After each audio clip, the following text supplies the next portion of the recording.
rules, and it has been, committed to the relevant committee, without having to go to the committee to come back and then say, oh, we've now received. There should be at least a proper back and forth feedback mechanism that help us do this, Mr. Speaker. Mr. Speaker, the committee on House Rules made a couple of amendments to the bill to make it easier, and therefore we are going to modify one of the amendments that require that petition should only include the case number and the name of the court, like I've said. We will maintain the clerk's role in looking at the admissibility compliance with the rules as required.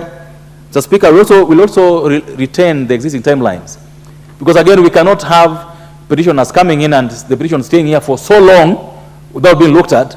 But also, we can also not limit so much the time that Parliament has to deal with petitions, and that is dealt with, Mr. Speaker, in this.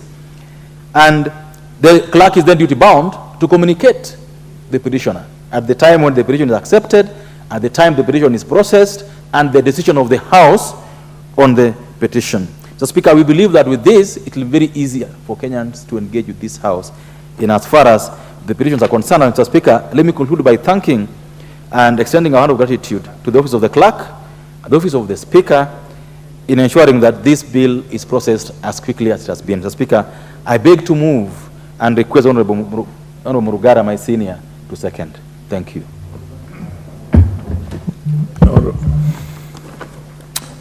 Thank you very much, Mr. Speaker.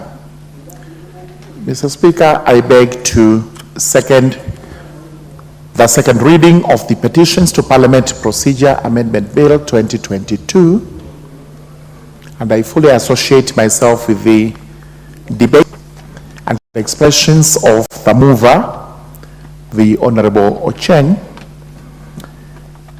and rise to state that it's vitally important that we look at this act in view of the constant amendments we have made to our standing orders as regards public petitions. We now have a public petitions committee that deals with all petitions that come from the public, save for the designated ones which have to go to the relevant technical committees of the House, which have to deal with those ones. It is also important to state the proposed amendments, beginning with the requirement that when you present a petition to Parliament, you have to provide the evidence.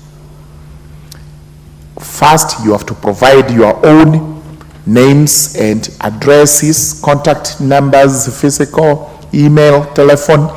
This is vitally important so that later you are contacted when it becomes necessary, either to appear before the committee or to receive the verdict of the committee.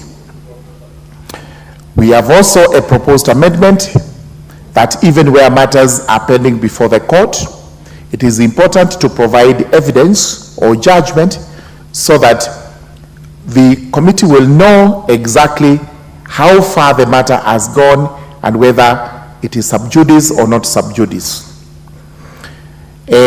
Proceedings before the court may be limited in that pleadings may service, but also a judgment or decree of the court may serve the purpose. We have the proposed amendment on the clerk of the relevant House conveying the petition to the committee to ascertain whether that petition meets the requirements. Extremely important in that instead of summarily dismissing the petition, where it has an out of merit, let the committee make that decision. Then we have also other provisions that are being introduced so that our petitions can actually move with speed, and that when the public brings the petition here, the public will expect outcome as stated in the proposed amendment. We have a summary rejection of the petition by the committee where the petition has not met the requirements of the Constitution, or there is a pending case in court and therefore the petition is sub judice. If the petitioner fails to comply with the directions of the committee, given under this act, again, that particular petition can actually be rejected.